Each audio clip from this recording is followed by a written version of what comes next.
sospechaban que tal vez el fenómeno procediera o tuviera su origen en una arma experimental soviética, rusa.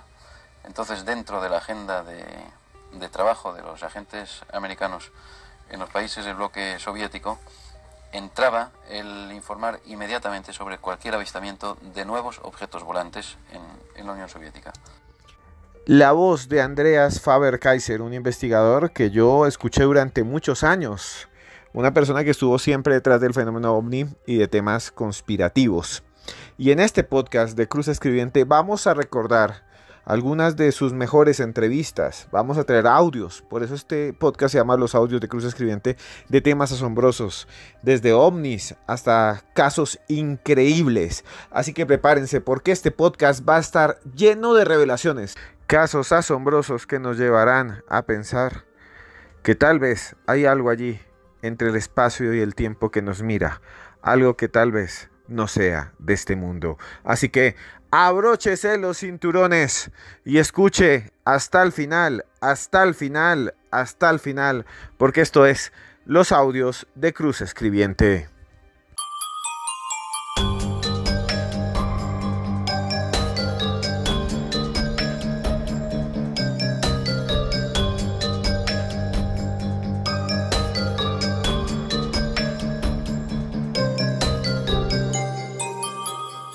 Andreas Faber-Kaiser fue un gran investigador. Nació el 5 de abril de 1944 en Barcelona. Fue uno de los primeros ufólogos de ese país, de esa zona, de Cataluña. Además, si ustedes no saben, estudió Filosofía y Letras, se graduó de la universidad en 1972 y ganó un premio, el Premio Nacional de Astronáutica. Sabía muchísimo este señor, con una tesis, un estudio que se llamaba Repercusión de la Astronáutica en la Vida del Hombre. En 1976 fue nada más y nada menos que el fundador de una revista que todos conocimos, todos los fanáticos del misterio. Les estoy hablando nada más y nada menos que de Mundo Desconocido. ¿Quién no leyó Mundo Desconocido?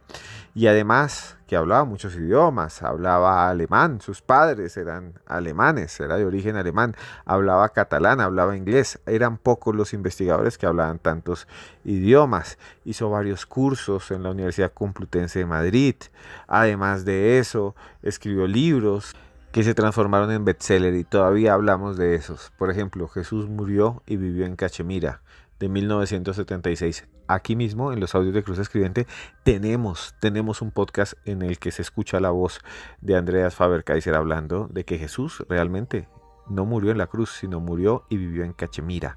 También escribió un libro genial, Fuera de Control, que habla de eso, habla de los secretos, las nubes del engaño, que habla nada más y nada menos que de los antiguos habitantes de las culturas clásicas y su relación con la posibilidad de la existencia de ovnis. Y un libro que fue el último que escribió porque tristemente Andreas Faber-Kaiser falleció en 1994. Su último libro se llama El muñeco humano y habla nada más y nada menos que de la conciencia de los seres humanos. En los próximos minutos vamos a escuchar algunos extractos de entrevistas que le hicieron en su momento a Andreas Faber-Kaiser acerca de diferentes temas. Vamos a recorrer con él el mundo y los enigmas de Jesús de Nazaret, el fenómeno OVNI y muchos más. Así que prepárense porque esto es Los Audios de Cruz Escribiente y vamos a recordar a este gran escritor, español. Hay algo que les quería decir. Él falleció muy joven, a los 49 años antes de comenzar. Y él tenía una enfermedad muy fuerte, era portador del VIH y además dicen que relacionado con sus investigaciones tenía síndrome tóxico. No se sabe muy bien, pero muchos investigadores y otros fallecieron de extrañas enfermedades también en ese tiempo. Por lo que muchos dicen que tal vez hubo allí una conspiración del silencio. Prepárense porque vamos a escuchar cosas increíbles con la voz de Andreas Faber-Kaiser.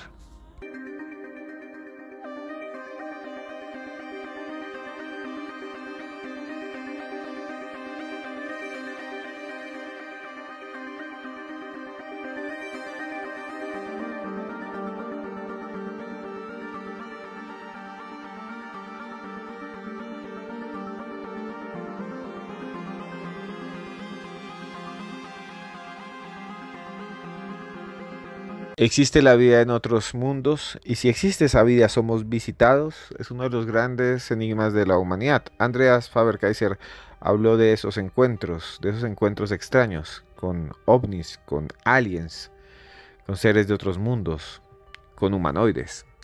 En 1980, en el programa del doctor Fernando Jiménez del Oso, que ya haremos un programa con archivos de audio de Jiménez del Oso, Faber-Kaiser habló del fenómeno ovni y sus implicaciones con los organismos de seguridad del mundo. A él le gustaba muchísimo la conspiración, por eso muchos dicen que su muerte está llena de una conspiración del silencio, que tal vez algunas personas estaban interesadas en callarlo, en silenciarlo. Escuchemos entonces a Andreas Faber-Kaiser en este archivo de Radio Televisión Española de 1980, hablando del fenómeno ovni con el doctor Jiménez del Oso. He conseguido un material documental y son documentos extraídos del archivo de la CIA y de otros archivos de inteligencia americanos. Entonces sí, hablamos con realidades porque hablamos sobre documentos. Andreas, eso suena como un poco de película de espías. Documentos extraídos de los archivos de la CIA. ¿Cómo? ¿De qué manera? ¿A través de qué medios? Bueno, no es tan de película de espías porque hay que tener en cuenta que el año pasado un grupo de ufólogos, ateniéndose a una ley americana que es la Freedom of Information Act, la ley sobre libertad de información, presentaron una demanda judicial contra la CIA para que en el marco de esta ley de libertad de información diera a publicidad todos los documentos que poseía sobre el tema OVNI, o sea, todo el archivo OVNI de la CIA, de hecho. Yo aproveché la brecha que se ha abierto en los archivos de la CIA mediante esta demanda judicial y con contactos que ya tenía, no digo permanentemente, pero sí desde hace bastantes años, en Estados Unidos he podido sacar bastante más documentación adicional y es la que publico en estos 3 libros. Uh-huh. Vamos a hablar de la CIA y vamos a hablar de los ovnis. ¿Desde cuándo, según tu información, la CIA está interesada en reunir información y en manipular de alguna manera? De hecho, lo hace con frecuencia el tema de los ovnis. ¿Cuándo empezó a interesarse en ello? Pues la CIA desde sus comienzos, y el tema se remonta a años anteriores a la creación de la CIA, como tú dijiste antes, de la Segunda Guerra Mundial. De hecho, según mis averiguaciones, el primer hecho que hace interesar a los servicios de inteligencia americanos por el tema OVNI se da el 25 de febrero del año 42, 80 días justos después del ataque a Pearl Harbor, en que una flotilla de 15 a 20 objetos voladores entonces no identificados se presentó sobre las costas del Pacífico americano, estadounidense, entre San Diego y San Francisco, en California, aparentemente supervisando, vigilando los movimientos de material bélico que los americanos estaban concentrando en la costa del Pacífico con destino a Asia. Entonces se dispararon en unos 20 minutos de la noche del 25 de febrero unas 1.400 proyectiles contra estos ovnis que volaban a baja altura y a poca velocidad, 200 millas por hora, sin tocar ni uno solo, a pesar de que, según el informe de la 37 Brigada de Artillería Antiaérea Americana, confirmó entonces la precisión de los disparos, que según sus aparatos de precisión daban el blanco, pero ningún blanco cayó a tierra ni fue tocado. El general Marshall, en aquella ocasión, en su informe, habló por vez primera de objetos misteriosos. Y ahí comienza el misterio de los objetos volantes no identificados para el Servicio de Inteligencia americano, por cuanto afectaba directamente a la seguridad de la nación americana. Uh-huh. Hay 2 actitudes ahí, una que es francamente comprensible, que es la de los departamentos de defensa de cualquier país. De hecho, no puede tomarse a la ligera la circunstancia de que aparezcan sobre el cielo de cualquier país una serie de objetos no identificados que además eluden con una total tranquilidad, utilicemos ese término, los servicios defensivos, que se comportan con una impunidad total. Por si acaso, y es obligación de cualquier departamento de defensa, esos objetos deben ser investigados e incluso, aunque esto sea menos justificable, atacados en más de una ocasión. Pero la CIA no ha limitado su actividad a esa recogida de información y en exclusiva al territorio de los Estados Unidos. La CIA está interviniendo activamente en torno al tema OVNI en Estados Unidos y en cualquier país del mundo, allí donde tiene acceso, allá donde llegan sus oficinas y sus agentes. ¿Qué razón puede haber, no ya para recoger información, sino para manipular, como de hecho están haciendo y han hecho el tema OVNI? Bueno, la CIA, el primer informe de la CIA como tal, la agencia de inteligencia, data ya del año 47, el mismo año de fundación de la CIA. Es un informe que da a conocer fenómenos luminosos entonces desconocidos sobre Tashkent, en el Uzbekistán soviético, y a partir de este momento, en los años de la Guerra Fría, hasta el 52, hasta el 55 diríamos, la CIA todavía, bueno, los servicios de inteligencia americanos, no solo la CIA, sino también la inteligencia aérea, sospechaban que tal vez el fenómeno procediera o tuviera su origen en una arma experimental soviética, rusa. Entonces, dentro de la agenda de trabajo de los agentes americanos en los países del bloque soviético, entraba el informar inmediatamente sobre cualquier avistamiento de nuevos objetos volantes en la Unión Soviética. Desde este momento, bueno, esto era lo que entonces se pensaba todavía que podría ser un arma enemiga rusa en este caso. A lo largo, al pasar los años, se dieron cuenta los americanos de que no era un arma experimental rusa, y entonces lo que no aceptan de entrada es que sea una nave de procedencia extraterrestre, el OVNI. Siguen pensando que es una arma secreta de alguna potencia conocida o desconocida, que puede existir alguna potencia que no conozcamos. Pero eso es casi más fantástico que la hipótesis es más fantástica, extraterrestre, ¿no? De acuerdo, sí, estoy de acuerdo personalmente en esta apreciación. Creo que es mucho más lógica la hipótesis extraterrestre, pero a nivel oficial se baraja con una posible potencia no conocida. Pero, Andreas, eso, bajo mi punto de vista, justifica, creo que justifica plenamente, el que la CIA, como cualquier otro organismo, se dedique a la recogida de datos en torno al tema OVNI. En definitiva, es un fenómeno desconocido que potencialmente es peligroso, puesto que no pueden ser controlados de ninguna manera y parecen burlarse de las armas convencionales que utiliza la tecnología terrestre en este momento. Pero ¿qué razones puede tener la CIA para manipular el fenómeno, para manipular la opinión pública, para lanzar cortinas de humo, para distraer de alguna manera a la gente en torno al tema OVNI? ¿Qué razones se te ocurren a ti para eso? Una pura razón que se desprende de estos documentos, además, de seguridad nacional para Estados Unidos. O sea, el OVNI presentaba un doble peligro en cuanto a su visión sobre el cielo americano. Uno era que en Rusia, en los años de la Guerra Fría, como digo, utilizara el fenómeno OVNI como arma psicológica, o sea, hacer ver que los OVNIs, aunque no fueran suyos, sí hacer ver que fueran armas suyas y así asustar a la población norteamericana y demostrar su inmenso poderío y superioridad bélica frente a los Estados Unidos. Y esto justificaría tal vez el silencio de avistamientos ovnis en aquellos años en la Unión Soviética. Si la Unión Soviética silenciaba sus propios avistamientos y impulsaba las noticias de avistamientos sobre Estados Unidos, se hacía con un arma psicológica muy fuerte. Por otra parte, se desprende de estos documentos la vigilancia muy estrecha que se vieron sometidos y se siguen viendo sometidos los grupos de investigación privados de ovnis, porque son grupos, según los documentos de la CIA, en su apreciación, que obtienen un gran número de adeptos, de seguidores muy fieles, que en cualquier momento pueden ser usados por una potencia extranjera o por un grupo terrorista para actuar dentro de los Estados Unidos contra los intereses americanos. Pero esa es una actitud muy paranoide, diría. Muy paranoide, sí, pero por ejemplo, bueno, extrapolando a nuestros días, esta actitud, por ejemplo, el caso famoso de Atay aquí en Manises,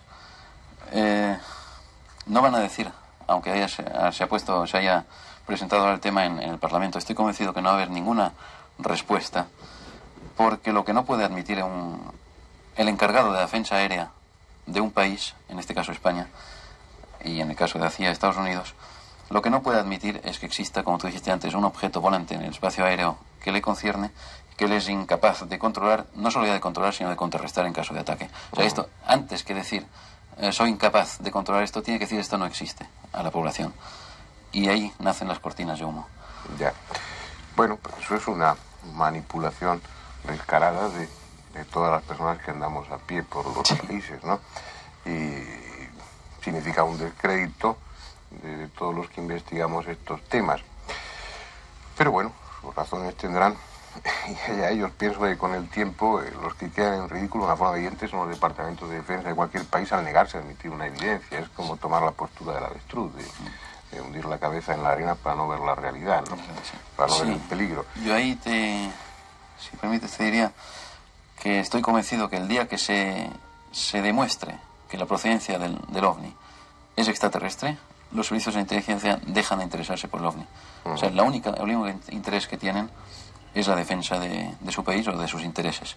En cuanto a una potencia extranjera, o enemiga, claro, pueda interferir en sus intereses. En cuanto se demuestre que es de procedencia extraterrestre y que el problema pasa de problema de seguridad a problema científico, estoy convencido que dejarán de ¿Pero tú crees que ya no hay argumentos más que suficientes para que se tome la decisión de aceptarlo como objeto de procedencia extraterrestre? Sí, a nivel de personas de a pie, como dijiste antes, a nivel particular nuestro, evidentemente el problema está ahí, está en la ciencia y hasta en la filosofía y en el contacto humano. Pero para un encargado hemos de ponernos siempre en la mentalidad del militar o del encargado de la inteligencia de un país, y él no puede dejar una puerta abierta a la duda de que hay un ataque contra su país. Así hablaba Andreas Faber-Kayser. Así hablaba este hombre de los ovnis, del fenómeno ovni. Estaba seguro que lo que le interesaba a los gobiernos, a los norteamericanos y en su momento a la Unión Soviética y a otros, era qué eran estos objetos para poder defenderse. ¿Qué eran estos objetos que amenazan la seguridad nacional? Claro, amenazan la seguridad de las potencias. Aparatos voladores que entran al espacio aéreo de los Estados Unidos, en su momento de la Unión Soviética, de Japón, de China, y que nadie puede controlar, que simplemente aparecen ahí en los radares, que lo ven los pilotos. Y eso me recuerda a las últimas filtraciones del Pentágono, que aparecen allí de un momento a otro, y que nadie sabe qué son. ¿Qué haría usted como contribuyente? ¿Qué haría usted como general de un ejército? ¿Qué haría usted como presidente de una nación, de una potencia, si aparecen estos objetos sobre el cielo y usted no puede controlarlos y usted no puede saber qué son? Realmente es interesante esa posición de Andreas Faber-Kayser, que defendió durante mucho tiempo. Su muerte sigue siendo un enigma. Muchos dicen, él dice que nunca supo cómo contrajo el VIH. Muchos dicen que lo callaron, que lo silenciaron. No tengo ni idea si fue así. Aquí, en los audios de Cruz Escribiente, recordamos en este especial sus investigaciones. La primera que acabamos de escuchar de 1980. Si les está gustando este audio, por favor, denle like ya mismo y comenten aquí abajo. Me gustaría que me dijeran qué tema quieren ustedes que toquemos acá. Y prepárense porque el siguiente audio de Andreas Faber-Kayser nos va a sacar literalmente de este mundo.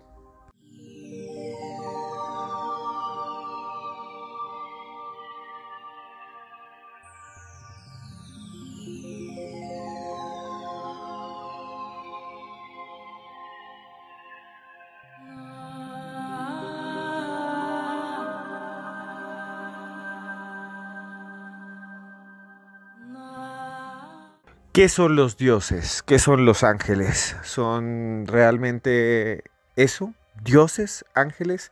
¿O son visitantes de otros mundos? ¿Qué pensaría usted si usted viviera en la Edad Media y de repente ve llegar una luz del cielo y adentro hay un ser que parece humano, que le habla telepáticamente y que le dice que todo va a estar bien y que le viene a enseñar cosas, agricultura, códigos morales, mandamientos, no matarás?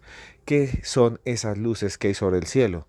Para muchos investigadores que creen en que fuimos visitados en la antigüedad por seres extraterrestres, es que si existen los seres extraterrestres, pues obviamente existieron hace años, hace milenios, y seguramente si nos visitaron antes, pues entraron en contacto con nuestros antepasados y hablaron con ellos, y si eran buenos, tal vez los ayudaron, les dieron tecnología. La hipótesis del antiguo astronauta. Yo no puedo afirmar que sea real. O sea, no puedo afirmar que realmente fuimos visitados. No hay pruebas, no hay grandes pruebas. Andreas Faber-Kayser creía tal vez que sí era así. Y en los años 80 participó en un programa de radio en donde habló de estos encuentros, de estos supuestos encuentros con seres de otros mundos, con seres de las estrellas. En este podcast de los audios de Cruz Escribiente estamos recordando todos estos aportes al mundo del misterio de este gran investigador catalán, español. Escuchemos entonces este fragmento en el que se habla de la hipótesis de los alienígenas ancestrales, de los visitantes de otros mundos, la idea de que alguien de otro mundo vino acá y le enseñó a nuestros antepasados muchas cosas, alguien que después se fue, los dioses, tal vez los dioses eran extraterrestres, eso ya lo han escuchado ustedes, bajo la rúbrica, bajo el nombre de los alienígenas ancestrales. Escuchemos a Andreas Faber-Kaiser en esta charla que él llamaba Las nubes del engaño.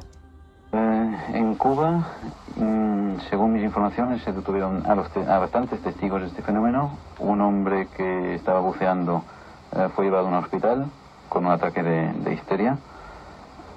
Fue tiroteada la imagen por 2 patrulleras cubanas. Y bueno, esto es todo lo que sabemos sobre este caso. Yo lo aporto en el libro precisamente para demostrar, porque estaba hablando, cuando cito este ejemplo, estaba citando avistamientos en la Edad Media de cruces, de imágenes en el cielo, relacionadas con fenómenos absolutamente extraterrestres y no tan divinos como parecían ser, y para demostrar que esto se puede fabricar perfectamente y tranquilísimamente. Y que si los americanos lo hicieron en Cuba, otros seres, otros entes lo han podido hacer en otras épocas de la vida para impresionar a determinados pueblos y sobre todo para llevarlos y traerlos por donde quisieran, ¿no es eso? Exacto, sí. La gran manipulación que decía nuestro común amigo Juan García Tienza. Sí, la gran manipulación, aunque Juan García Tienza no le gustan mucho los ovnis, pero sí ha intuido muy bien lo que es la manipulación cósmica que se lleva en este planeta, sí.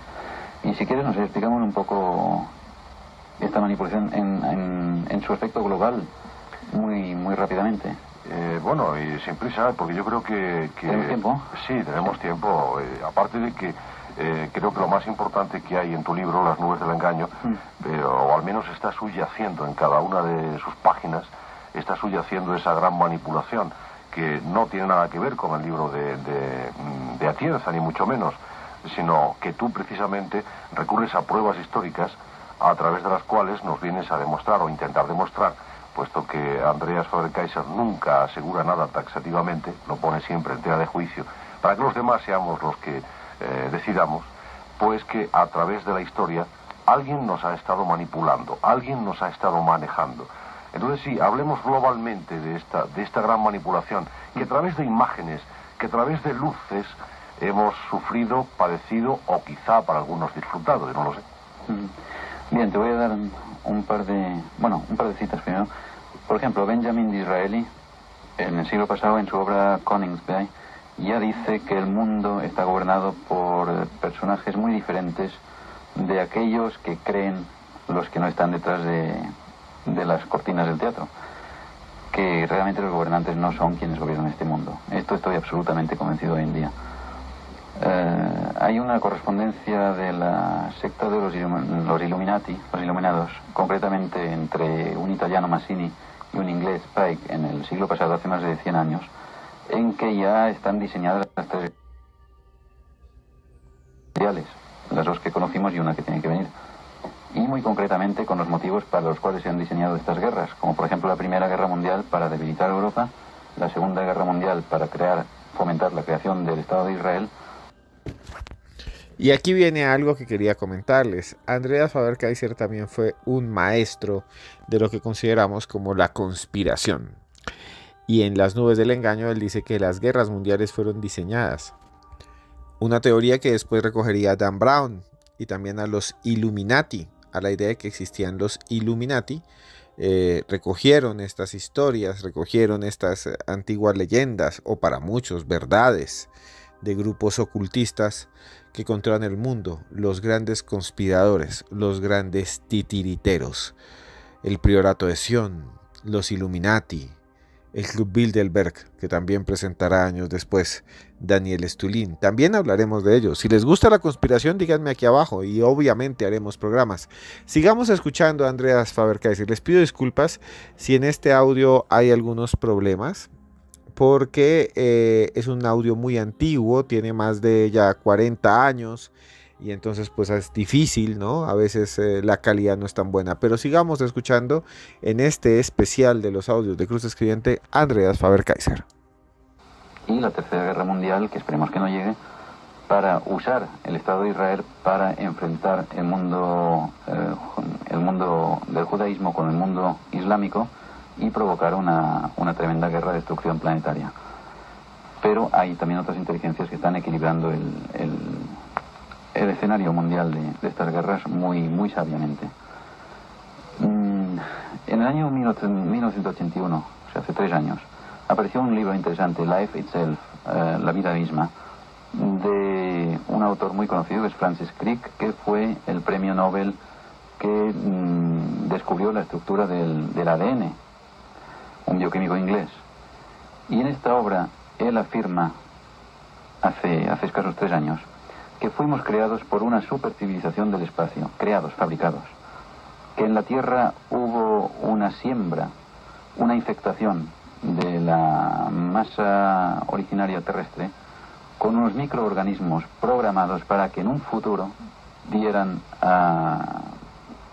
nos dieran a nosotros, fabricaran al ser humano a partir de estos microorganismos. Esto hace 3 años, pero resulta que el Popol Vuh, que es el libro sagrado de los quichés, una de las ramas de la gran familia maya centroamericana, ya dijo esto hace miles de años. Y recuerdo el Popol Vuh porque es el libro, es el legado histórico que mejor resume todas las tradiciones antiguas del planeta en cuanto a la creación, la formación del ser humano. Desde Oceanía hasta África, hasta el origen de las tradiciones germánicas, hasta América, todos vienen a decir lo mismo, que vinieron unos seres volantes cerca de este planeta y aquí infectaron la sopa original de este planeta con un germen que daría fruto a una raza inteligente. El Popol Vuh es el más gráfico de todos estos legados, pero resume a todos los demás. O sea, no es que sea una versión distinta, sino simplemente la más gráfica.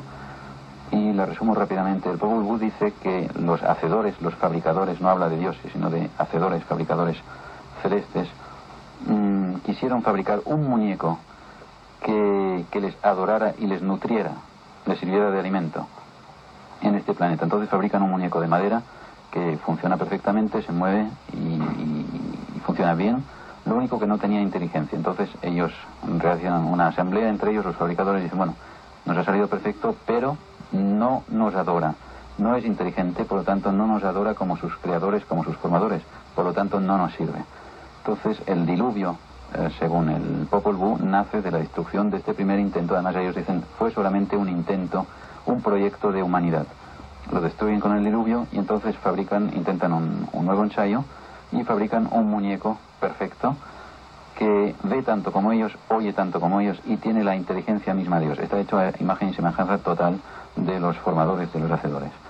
Entonces esto tampoco les interesa, vuelven a celebrar consejo y dicen, bueno, este es perfecto, nos sirve, pero se entera de nuestro juego, entonces no nos interesa. Entonces reduzcámosle la vista, literalmente, dicen, reduzcámosle el oído y reduzcámosle la inteligencia para que solamente sepa una parte de la realidad.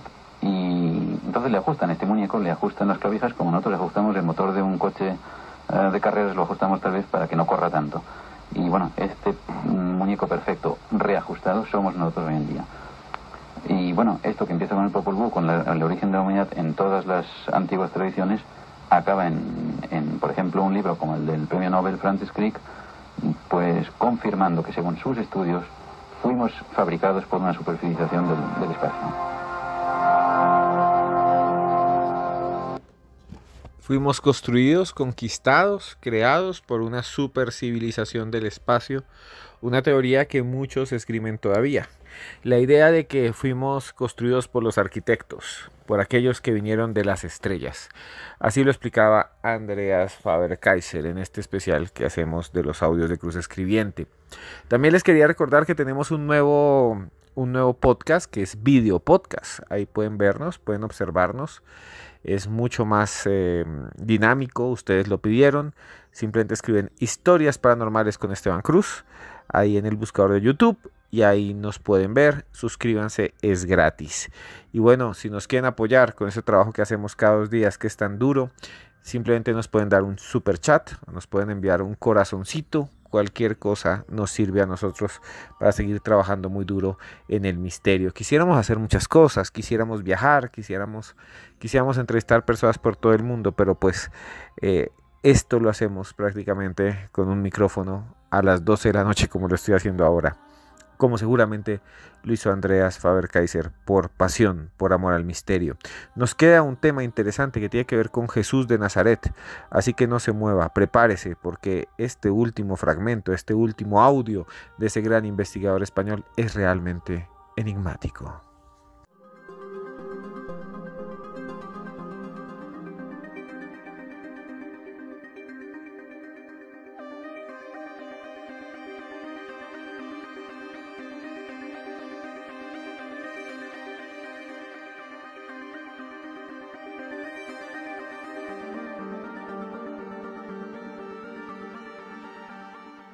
Jesús de Nazaret, ese gran desconocido, ese hombre que caminaba sobre el agua, ese hombre cuyo nacimiento fue marcado por una estrella, el creador de uno de los más importantes procesos religiosos, revolución religiosa mejor, de la historia de la humanidad, el cristianismo. Protestantes, ortodoxos, todos creen en él.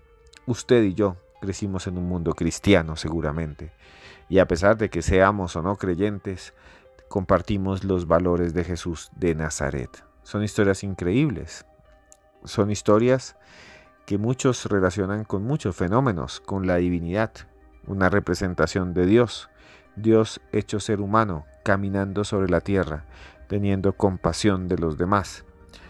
Jesús de Nazaret, ese gran desconocido, Jesús de Nazaret, ese personaje que cambió el mundo con sus pensamientos, con su doctrina de amor y de cariño. También lo investigó Andreas Faber-Kaiser, que aseguraba que él no había muerto en la cruz y se había ido hasta Cachemira y allí estaría su tumba.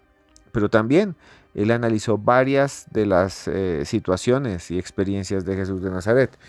Continuamos con sus fragmentos, con sus historias, con lo que nos decía Andreas Faber-Kaiser en sus grandes investigaciones, en sus libros. Escuchen lo que él decía acerca de Jesús de Nazaret. Y bueno, existía una documentación oculta al conocimiento occidental que me parecía interesante aportar, y es lo que hice en el libro. Dejo sentado una vez más que me importa un pimiento, hablando claro, si Jesús murió en la cruz o no murió en la cruz, y porque simplemente no me parece tan trascendente ni tan trágico el personaje Jesús como para que tantísimos millones de personas pues dependan de él para su felicidad personal. Simplemente, como investigador, tuve acceso a unos conocimientos, a unos textos y a unos lugares que indican que sí, que el personaje Jesús no murió en la cruz. Huyó de Tierra Santa, digamos, de Palestina, se encaminó hacia el este para reunirse con los restos de las 10 tribus perdidas de Israel, y ahí murió. Todo esto me parece suficientemente interesante para investigarlo desde un punto de vista simplemente histórico, aparte de religioso. Estamos hablando del tema Jesús vivió, murió en Cachemira. Nosotros conocemos el libro, pero a lo mejor los oyentes no. No, sí. ¿Por qué no explicamos un poco cuál es la teoría para luego intentar profundizar sobre ella? Bueno, la base del libro es que Jesús efectivamente fue crucificado un viernes al mediodía, que no tuvo tiempo suficiente de estar colgado en la cruz como para morir, estuvo 3 horas en la cruz. Reflejo de ello es que los dos hombres que están colgados junto a él en sendas cruces se les tienen que quebrar las piernas para que acaben de morir.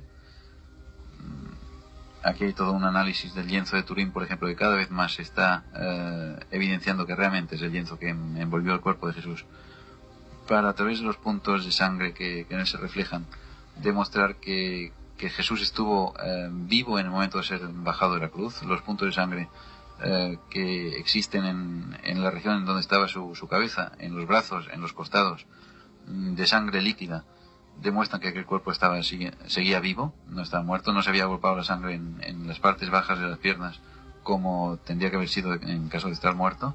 Había sangre líquida que fluía de sus heridas en el momento de ser envuelto en el lienzo.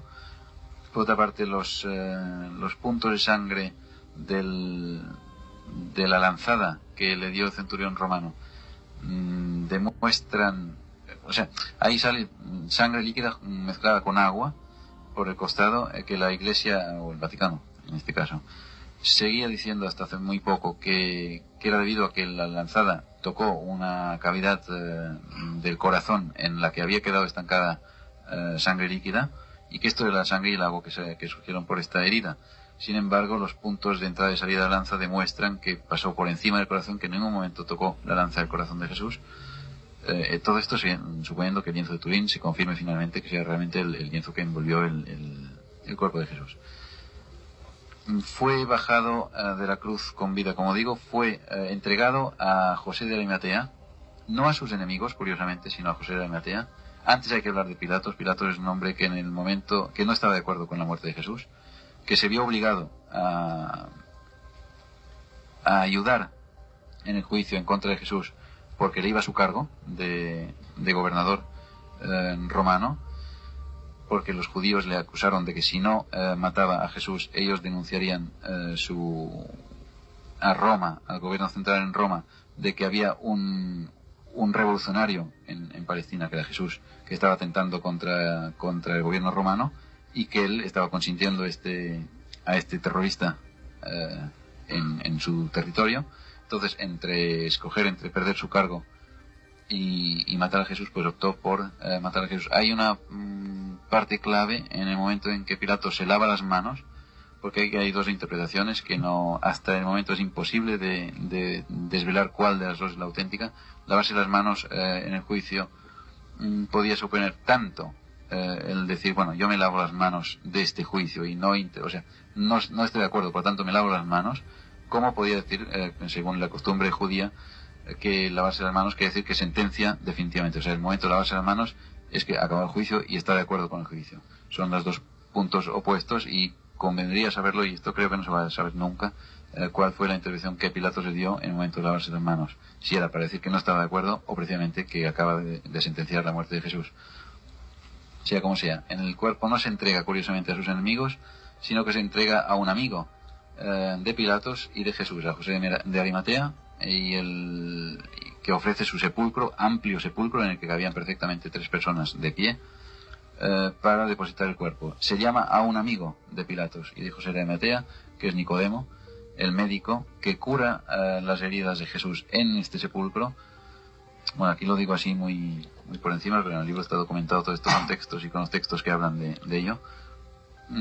Cura las heridas de Jesús con un ungüento que es el Maram y Isa, que está citado, por ejemplo, en el famoso Canon de Avicena, el libro clásico de medicina musulmán que todos hemos estudiado en el bachillerato, y ahí el Canon de Avicena habla del Maram y Isa como el ungüento que curó las heridas del Señor. Después de esto, Jesús huye, literalmente, se reúne con sus discípulos, que no dan crédito a sus ojos al verle delante de ellos, vivo en cuerpo y alma, en cuerpo y huesos, en carne y huesos. Hay un discípulo que duda, entonces dice, bueno, por favor, tócame, verás que soy un cuerpo. El discípulo le toca y sí, se da cuenta. Jesús pide comida, es un cuerpo que tiene necesidades humanas, pide pescado concretamente, y algo para beber, bueno, y huye. Aquí interviene, esto no lo digo en el libro, pero estoy convencido, bueno, es así, que le ayuda a la secta de los eseños, que le ha preparado su huida hacia, al menos hasta el Pakistán, la parte de Irán y Pakistán. Luego ya enlaza con otras sectas que le ayudan desde la India. Huye, le acompaña, según los documentos, su madre, María, aunque hay dudo si es realmente su madre o si es otra María la que está acompañando. No creo que su madre acontase este viaje. Y le acompaña Tomás también, como digo. Existe una tumba que se llama Maimari Dastan en Murre, cerca de Rawalpindi, en el Pakistán, que es la tumba de la Madre María para los pakistaníes, y sería la tumba de esta María que acompañó a Jesús, que se interpreta es la de la Madre de Jesús, pero no creo que a su edad fuera capaz de hacer este viaje. Muere ahí en Rawalpindi y Jesús continúa. Entonces hay toda una senda en Cachemira muy clara que se puede seguir, que atraviesa el Yusmark, el prado de Jesús, llega hasta Aish Mukam, que es un santuario en donde se venera el bastón de Jesús, y el Aish Mukam significa lugar de reposo de Jesús. Ahí estuvo una temporada descansando hasta continuar el viaje a la capital Srinagar, donde al final pues viviría y murió. Esta es en resumidas cuentas la historia. Lo que habéis dicho antes, apuntado antes, de que tuvo descendencia, sí, realmente yo conocía a un hombre en Srinagar que es Bashar al-Salem, un hombre político influyente, fue en su juventud un revolucionario separatista cachemir, encarcelado varias veces, y él tiene el árbol genealógico desde Jesús hasta su misma persona, en que demuestra que es descendiente lejano de Jesús, que Jesús, esto está reflejado en un libro de historia cachemir antiguo, en sánscrito, el Bhavishya Mahapurana, en el cual el rey Shalivahin, de la época de Jesús, entra en contacto con este personaje, con este hombre santo, y cuando llega a Cachemira se interesa por la llegada de este hombre, distinto de todos los demás que ahí viven, y al ver que está solo le ofrece mujeres. Le dice, bueno, tú necesitas a alguien que cuide de ti, necesitas vivir con mujeres como todos nosotros. Y entonces el supuesto Jesús, hablemos de Isa, que es el supuesto Jesús, se niega, dice que él no necesita a nadie que cuide de él, que él ya se sabe cuidar solo y que además no necesita mujeres. Entonces insiste tanto el rey Shalivahin, que al final acepta tomar a una mujer como ayudante, una mujer que simplemente le haga la comida y le cuida en la estancia en la que vive, y según parece tuvo descendencia de esta mujer. De todas formas, actitudes posteriores de este hombre de Bashar al-Salem, que en principio me pareció muy honesto, y me sigue pareciendo muy honesto, pero actitudes posteriores de protagonismo simplemente personal, pues me hacen dudar un poquito. No dudo de su árbol genealógico, pero dudo de él. Entonces no sé hasta qué punto él puede haber falseado un poquito su historia. Y en un nuevo libro, desde luego, suprimiría este capítulo completamente. Porque además no tiene trascendencia. Bien, hemos hecho una síntesis. Ahora me gustaría empezar por el principio. O sea, la Biblia tiene evidentemente grandes lagunas. Sobre todo si hablamos de la vida de Jesús, ocurre que entre que nace, que ya tiene esa problemática que luego, si nos da tiempo, debatiremos, hasta los 12 años prácticamente no hay historia. De los 13 a los 29 todavía hay menos. No hay nada. Nada. Bien. O sea, simplemente, perdón, sí. Desde el punto de vista ya bíblico del personaje Jesús, no hay ninguna evidencia de que el niño Jesús sea el hombre Jesús que después aparece al cabo de 18 años. Sí, también existe la duda, ¿nació en Belén o nació en Nazaret? Sí. Bien, lleno de dudas. Pero no obstante, a pesar de no haber datos en la Biblia, hay una serie de documentos de origen tibetano en el que sí consta la trayectoria entre los 13 años y los 29. Sí. Aquí hay un viajero ruso, Nikolai Notovich, que en el siglo pasado, pues sí, hizo un viaje largo a través de Cachemira, la India, Cachemira, hasta llegar al Tíbet, y en un monasterio en Hemis, en Ladakh, que es una región entre Cachemira y el Tíbet, se le conoce también por el pequeño Tíbet, que es una región montañosa fronteriza. Por una casualidad, porque se rompió una pierna ahí, pues tiene que permanecer una temporada en este monasterio, y se entera por el lama superior de aquel monasterio de la existencia de unos textos, copia de otros textos que existen en Lhasa según este lama. Existían, porque hoy en día supongo que ya no existe nada de esto después de la entrada de los chinos en el Tíbet, pues que hablaban de la vida de Jesús, precisamente de la época en que no dice nada de él la Biblia.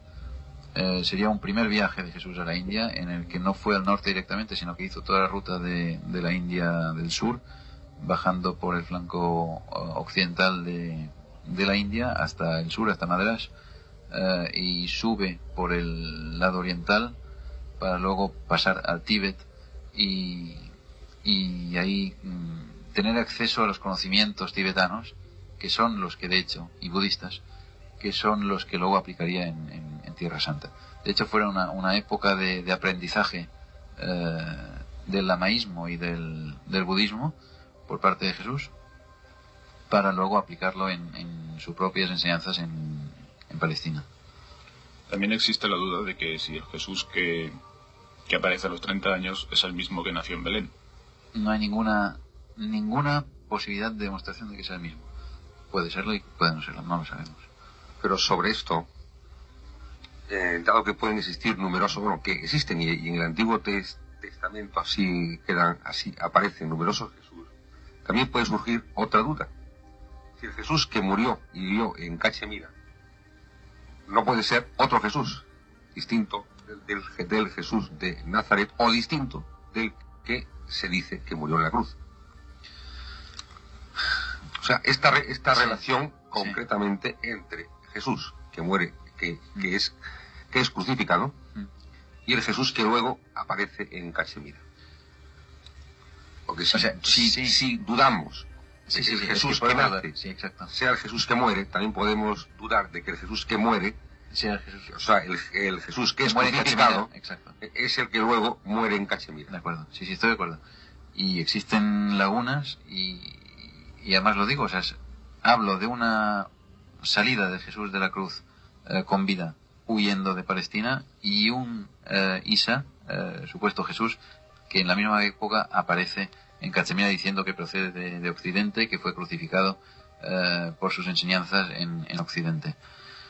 De acuerdo. Pero aquí nos vamos ya a un concepto de Jesús como concepto infiltrado en la historia humana, indemostrable en cuanto a continuidad de personaje como tal. Y esto es importante, es decir, que lo importante de Jesús es el que parece ser un movimiento planetario, que aquí se conoce como Jesús y en otras regiones se conoce como otro personaje, y que ha tenido que infiltrarse en la historia humana, aún no sé por qué, para dar validez a un símbolo que es la cruz. Y bueno, ahí nos vamos, dejamos de lado la importancia. Por esto dije antes que no era tan importante si había muerto o no había muerto en la cruz, porque el personaje de Jesús como tal pues no es tan importante o tan trascendente, por cuanto realmente parece ser un movimiento. Y si queréis, pues no se puede hablar más, se puede hablar incluso de si el mismo Jesús crucificado era el Jesús de que habla la Biblia, o si hubo ahí una sustitución incluso antes de la cruz. Bueno, nos vamos a todo un concepto de lo que es la figura de Jesús y que se diluye en la indemostrabilidad de la continuidad del personaje en todos estos personajes. Es decir, que hay una serie de fenómenos que hablan de un hombre Jesús dado o de origen divino, que se ha metido, por decirlo así, en la raza humana por un fin concreto. Pero es un concepto, no es un personaje. Así lo definía, un concepto y no un personaje, a Jesús de Nazaret, Andreas Faber-Kaiser, con su teoría de que Jesús no había muerto en la cruz, sino que había muerto en Cachemira. No sé ustedes qué piensan. Estamos en este podcast especial sobre Andreas Faber-Kaiser. Nos está saliendo un poco largo y por eso quiero terminar aquí. Si les interesan estos temas, los invito a que busquen en diferentes videos las entrevistas completas.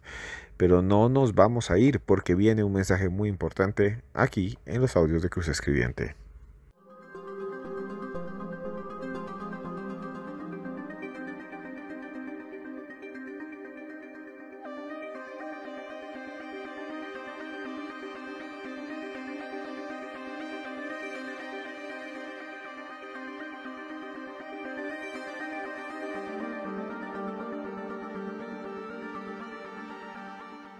Y bueno, llegamos al final de este nuevo programa, de esta nueva emisión de los audios de Cruz Escribiente, esta vez hablando de varios temas del misterio y recordando a un gran investigador, nada más y nada menos que Andreas Faber-Kaiser. Ya lo escucharon ustedes, casos increíbles que tienen que ver con el fenómeno ovni de los objetos voladores no identificados, casos increíbles que tienen que ver con la vida de Jesús de Nazaret, casos increíbles que quedaron perdidos en el espacio y en el tiempo, porque Andreas Faber-Kaiser falleció hace ya bastante tiempo, pero nos dejó su voz, y eso es lo que hemos hecho aquí en los audios de Cruz Escribiente, recordar la voz de Andreas Faber-Kaiser.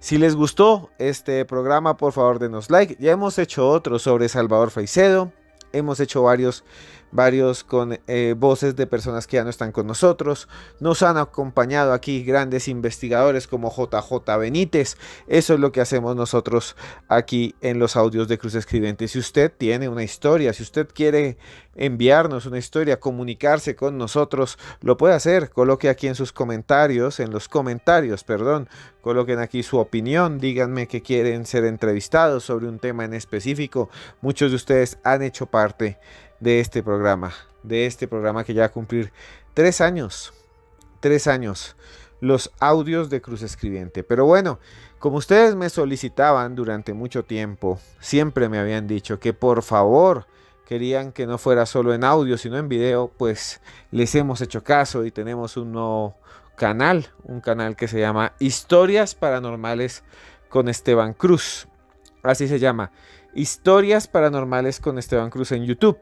Ahí presentamos esto mismo, muy parecido a esto, los audios de Cruz Escribiente, pero en video. Y pueden ver a los protagonistas, a aquellos que están aquí, los pueden observar y los pueden ver. Tenemos un nuevo video con Juan Jesús Vallejo, investigador español. Solo tienen que buscar Juan Jesús Vallejo, Historias Paranormales con Esteban Cruz, y ahí les va a salir el video. Les voy a dejar a continuación un pequeño avance para que ustedes escuchen el abrebocas de este programa que hicimos con el maestro Juan Jesús Vallejo y que encuentran en mi canal de video podcast que se llama Historias Paranormales con Esteban Cruz. Que hubiera muy antiguo una tecnología que sí sea de origen extraterrestre, es así, yo no lo descarto. No lo descarto porque luego nos quedaron obras de ingeniería que son una auténtica maravilla y que no hemos sabido capaces de replicar. Si yo cojo la Gran Pirámide y la desmonto, le hago una muralla a Francia de 2 metros por todo el país. Para que te hagas una idea de la barbaridad que estoy diciendo. Y esos moai que hay más de 1000, todos miran al exterior de la isla y todos miran a las estrellas. ¿Qué significaban, qué simbolizaban? No lo sabemos. Pero están hechos con una tecnología que a día de hoy no hemos sido capaces de replicar. Tenemos un OPAR, por ejemplo, del siglo XX, de hace 3 días. El Starlight no entregó el secreto del Starlight, se lo llevó a la tumba. Historias Paranormales con Esteban Cruz, así se llama el canal, y pueden ver al maestro Juan Jesús Vallejo hablando de eso, de tecnología imposible, de encuentros con seres de las estrellas, del fenómeno ovni, de OPARs, de la Gran Pirámide de Egipto. Solo tienen que escribir Historias Paranormales con Esteban Cruz. Y bueno, también tenemos libros, si usted es colombiano y le gusta el misterio, tenemos Expedientes X Colombia. Dentro de poco aquí en la página de la comunidad de los audios de Cruz Escribiente, vamos a presentarles a todos ustedes la posibilidad de que lo consigan. Yo se los firmo. Tenemos otro que se llama el Libro Negro de la Brujería en Colombia, y otro de criminalística que se llama Los monstruos en Colombia sí existen. También, efectivamente, tenemos para todos ustedes una propuesta, y es viajar a Egipto algún día, ir allá, conocer las pirámides, movernos entre las arenas, navegar por el río Nilo, observar el firmamento, el desierto, tocar el misterio, poder tocar los templos, las paredes gigantes, ciclópeas, monumentales, de todos esos monumentos que desafían toda lógica, monumentos gigantescos. Las lámparas de Dendera, por ejemplo, tenían los egipcios en el pasado lámparas de luz incandescentes. No lo sé. Tal vez estén allí las pruebas de viajeros del tiempo, de extraterrestres, de seres de otros mundos. Y bueno, ya para continuar, vamos a hablar, como siempre, de algunos temas que tienen que ver con lo que vimos. Siempre en los últimos podcasts he hablado y he puesto a disposición de ustedes frases, historias, pensamientos de grandes filósofos. Hoy no quiero hacer eso, hoy quiero hablar sobre la vida. Hoy quiero hablar sobre lo que vivimos, sobre lo que experimentamos. La vida es algo efímero, está en nuestra memoria, está en nuestro día a día, está en lo que hoy vivimos. Y hay una historia que a mí me llama muchísimo la atención, que quiero compartir con ustedes. Y es la historia de Nicolás Vujicic. Porque tienes dudas de tu vida, miedo de lo que piensa la gente de ti. Y estos miedos son los que te paralizan. Pero mi pregunta es, ¿te queda algo de esperanza? Porque yo estoy aquí abajo. No tengo ni piernas ni brazos. Y debería ser imposible levantarme solo. Nicolás nació con una enfermedad muy fuerte. Nació sin piernas, nació sin brazos. Con un síndrome que se llama el síndrome de tetramelia. Y por eso, pues, él tiene esa deficiencia. Él se cayó muchas veces, sin piernas, sin brazos. Y se levantó muchas veces. Y hoy en día, tiene una familia, una mujer que adora, no tiene piernas, vuelvo a decir, no tiene piernas, no tiene manos, no tiene pies, no tiene brazos. Es impresionante. Y aún así ha salido adelante. Y estamos hablando de él. Hizo de su hándicap, hizo de su discapacidad una oportunidad, una posibilidad para poder seguir adelante, para poder dar un paso adelante.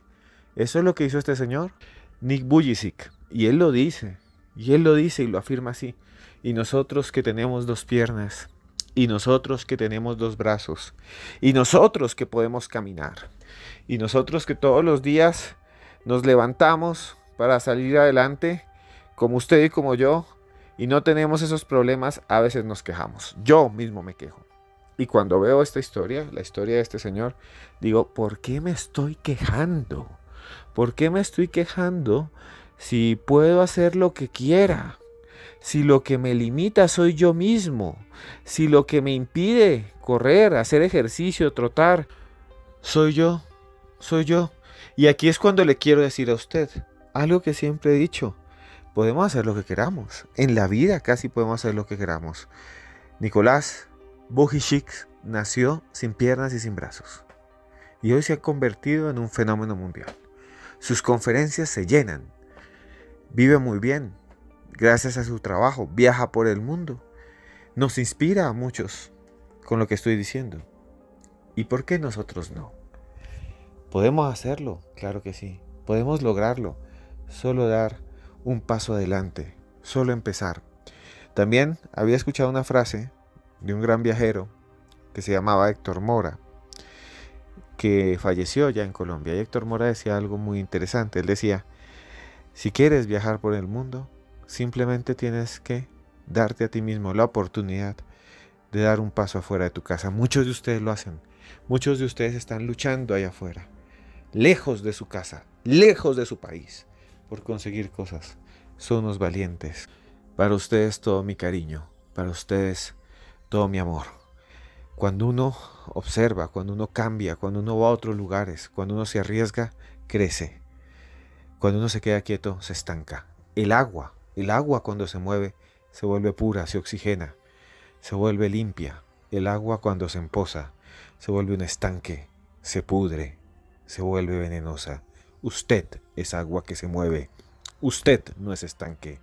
Usted va hacia adelante. Usted puede conseguir todo. Y yo, Esteban Cruz, aquí hablándole a un micrófono en medio de la noche, después de haber escuchado a Andreas Faber-Kaiser, le quiero decir a usted, esté donde esté, que yo, pero de verdad, yo lo quiero mucho.